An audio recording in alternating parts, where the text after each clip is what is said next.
What if morality could be measured?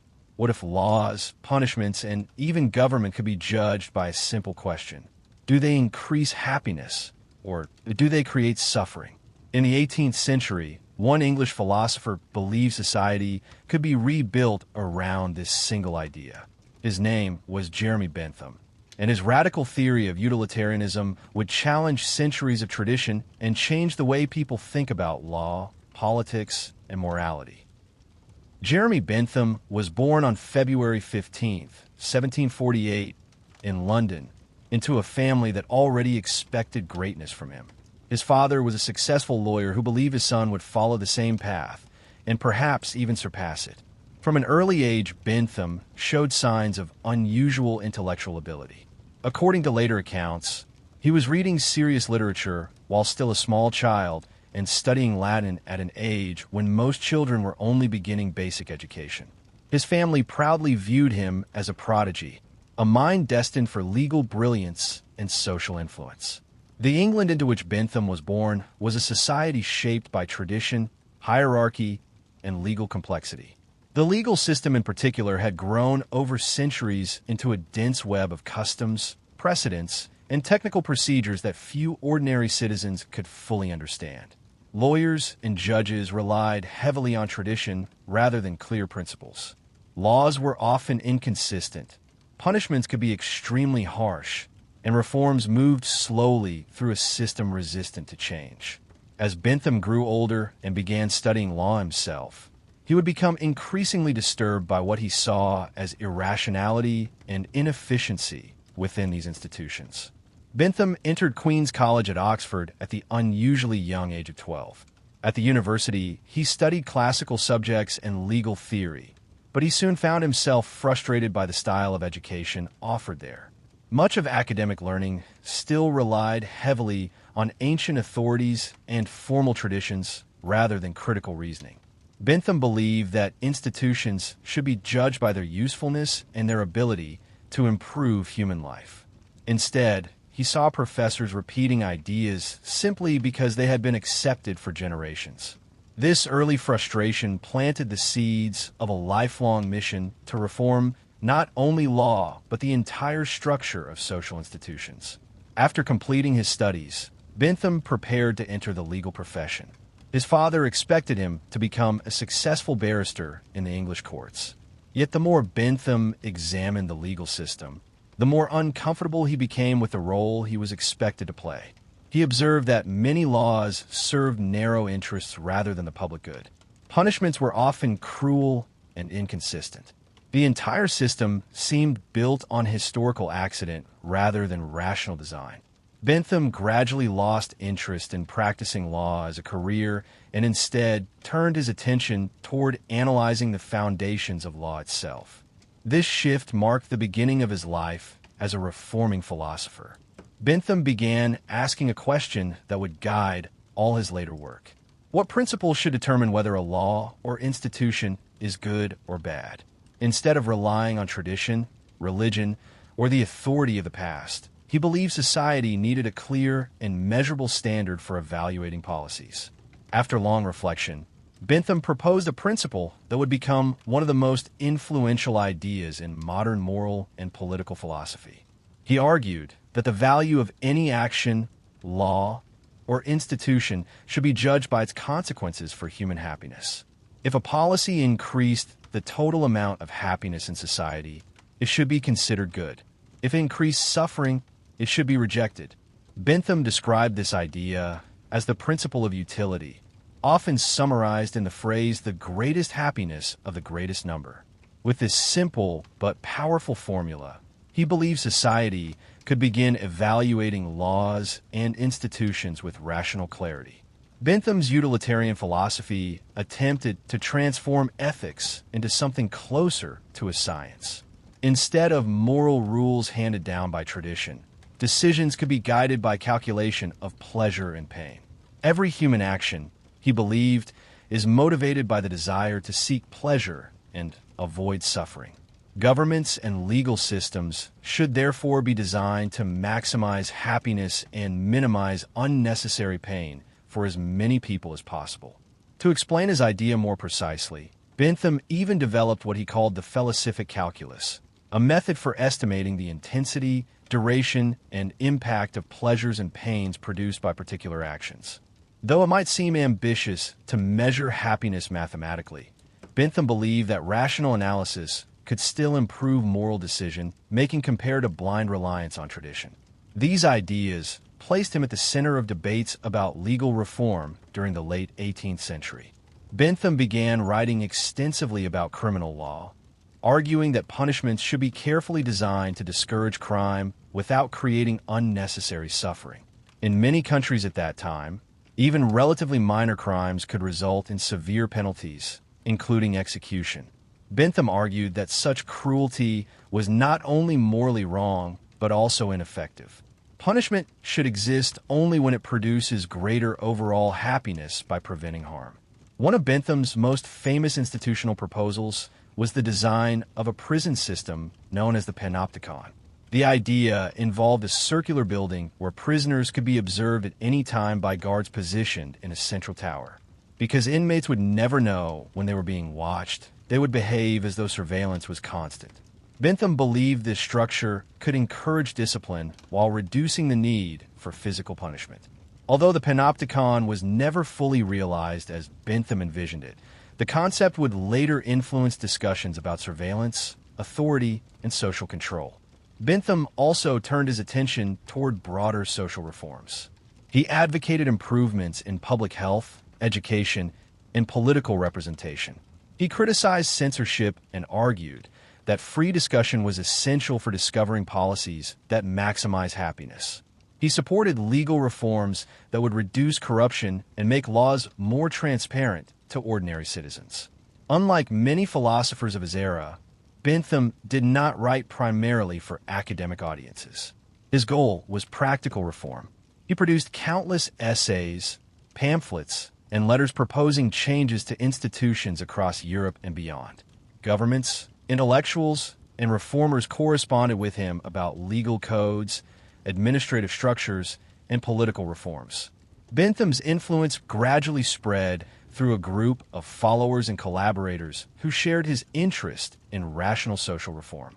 Among them was James Mill, who would later educate his son John Stuart Mill in utilitarian philosophy. Through these connections, Bentham's ideas began shaping a new generation of thinkers concerned with democracy, liberty, and social progress.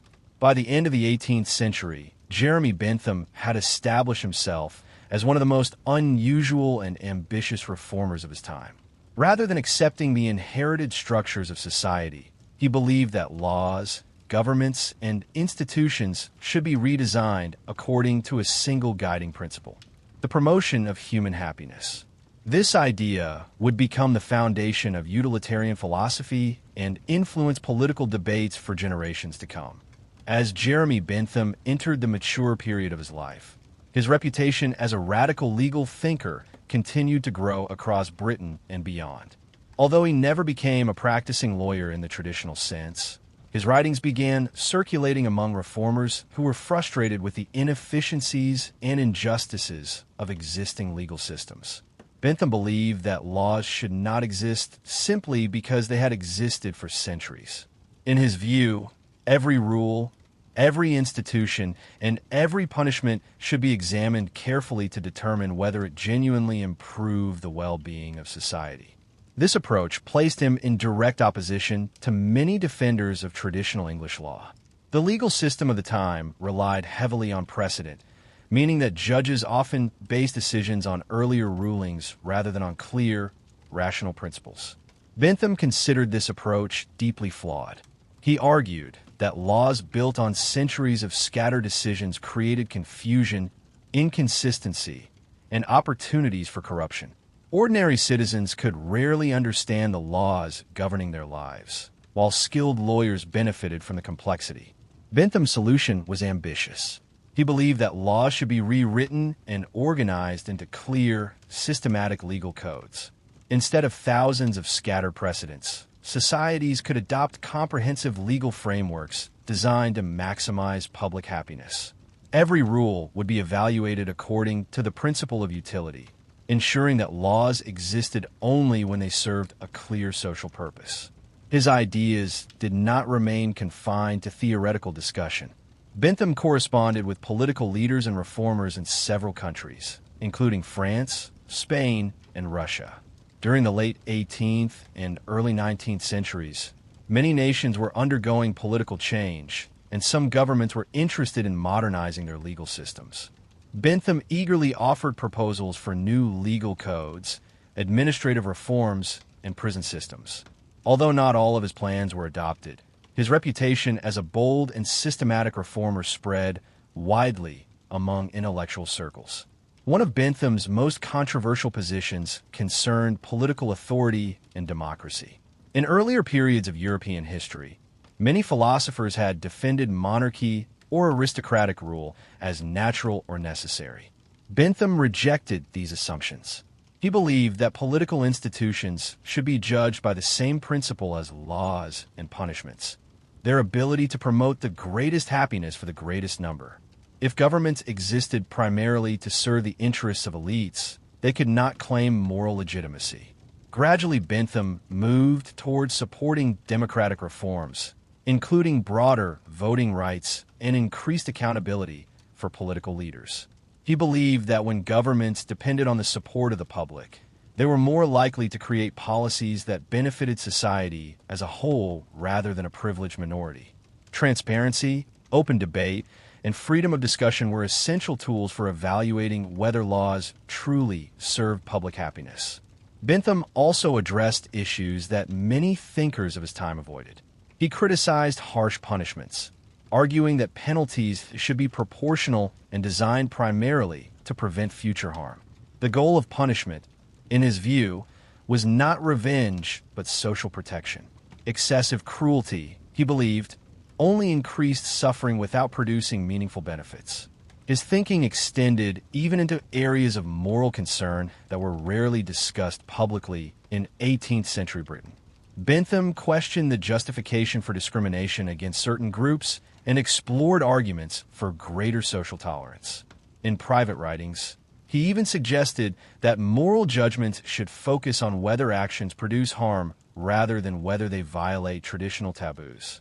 These ideas were far ahead of the social attitudes of his time and remained controversial for many years. Despite his growing influence among reformers, Bentham lived a relatively quiet personal life. He was not a charismatic public speaker or a political leader in the conventional sense. Instead, he worked tirelessly through writing, correspondence, and intellectual debate. His home became a gathering place for thinkers interested in social reform.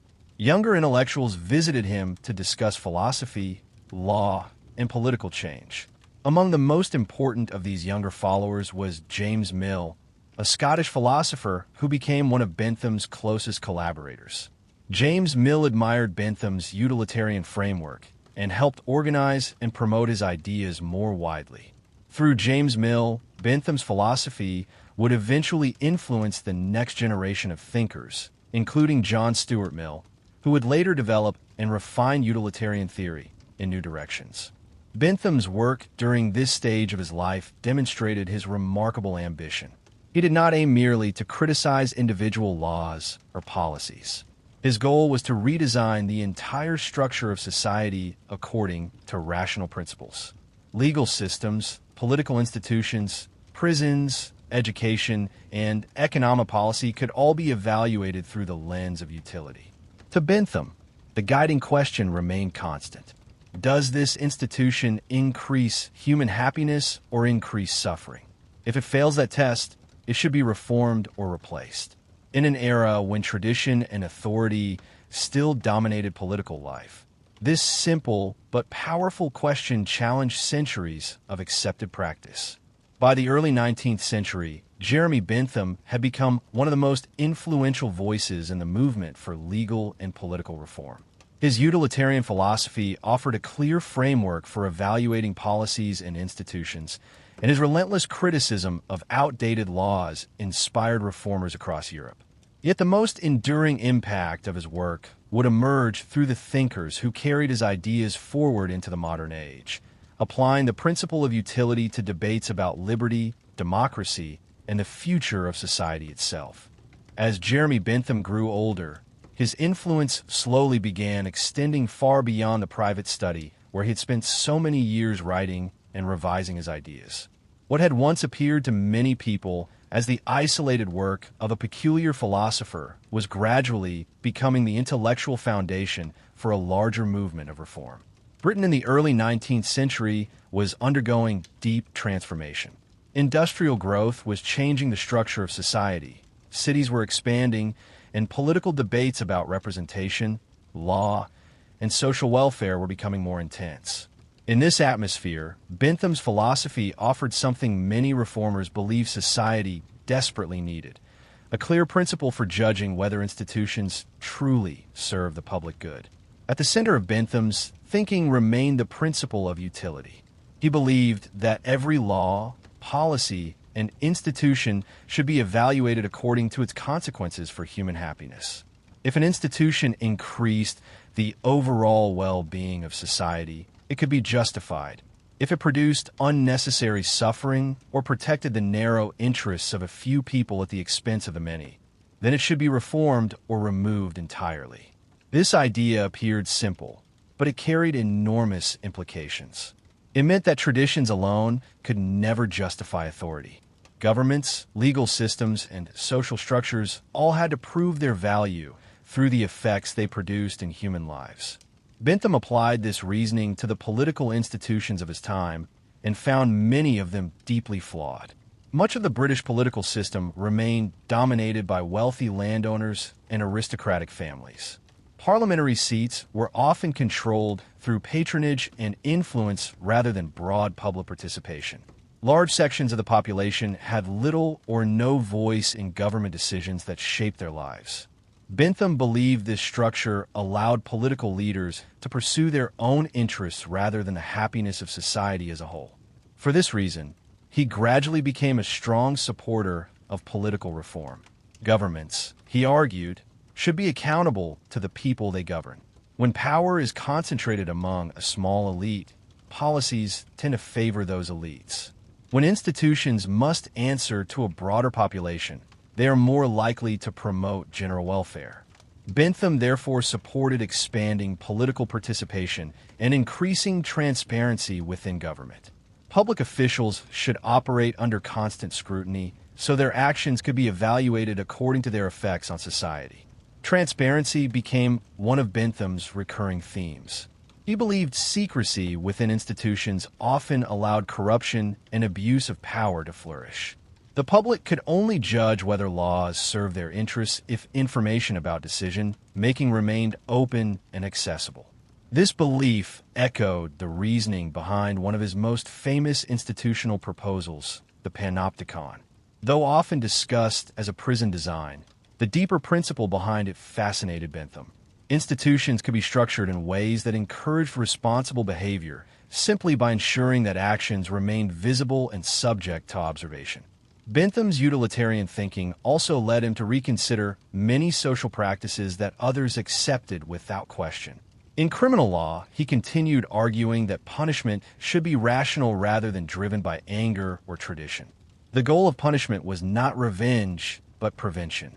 A punishment should exist only if it reduced future harm by discouraging crime. If it produced suffering without clear benefit to society, it could not be morally justified under the principle of utility. He also explored broader ethical questions that many thinkers of his time avoided discussing openly. Bentham suggested that moral judgments should focus primarily on whether actions produce harm or benefit, rather than on inherited taboos or social prejudices. This perspective encouraged greater tolerance and challenged rigid moral conventions that had dominated European societies for centuries. Although many of his views remained controversial, they reflected his commitment to evaluating social practices through rational analysis rather than unquestioned tradition. Throughout these years, Bentham maintained a disciplined routine devoted almost entirely to intellectual work. He wrote constantly, producing essays, letters, drafts, and detailed plans for institutional reform. His writings addressed legal codes, government administration, education, economics, and public policy. The scale of his intellectual ambition was remarkable.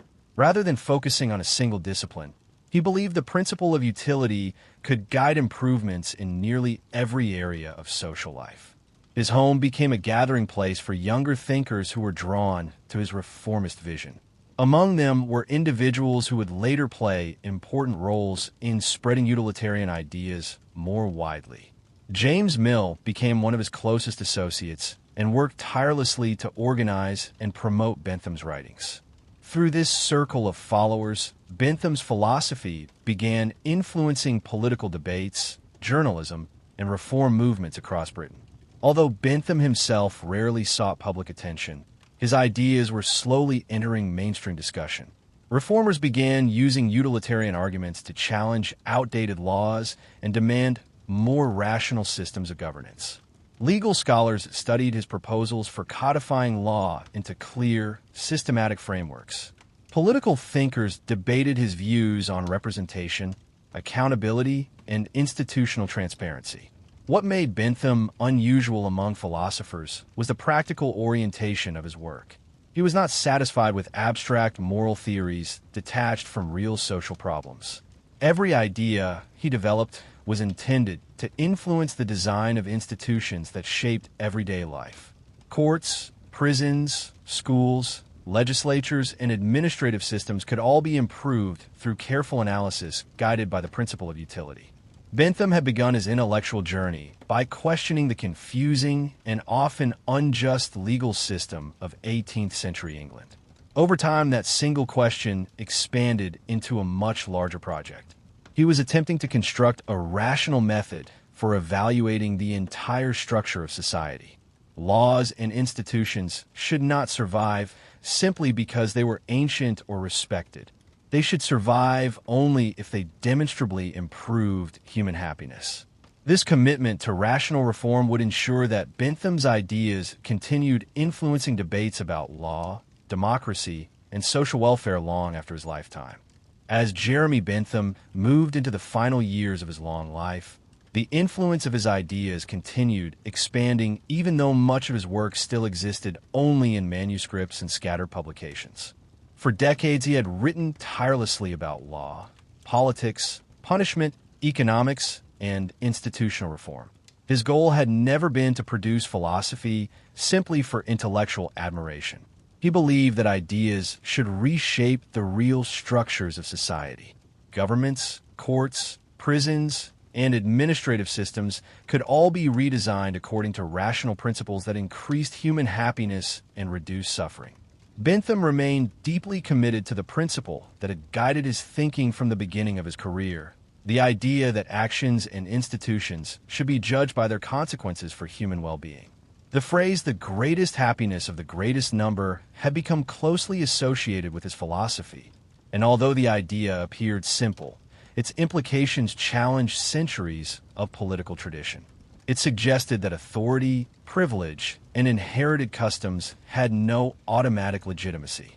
Every law and every institution had to justify itself by demonstrating that it improved the lives of the people living under it. During these years, Bentham continued working with remarkable intensity. Even in old age, he spent long hours revising drafts, organizing his notes, and dictating new essays.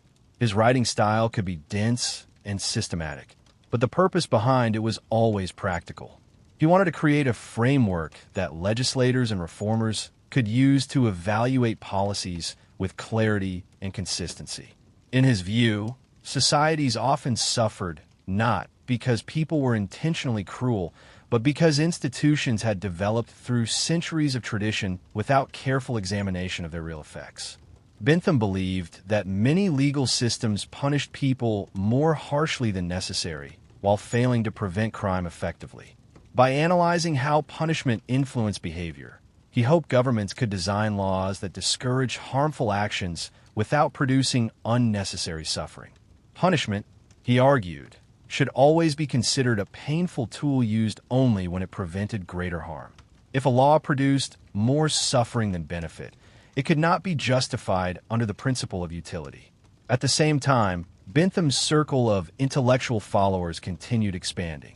Younger reformers and political thinkers saw his philosophy as a powerful instrument for challenging outdated institutions. The group of thinkers often associated with him, sometimes called the philosophical radicals, used utilitarian arguments to advocate parliamentary reform, legal transparency, and broader public participation in government.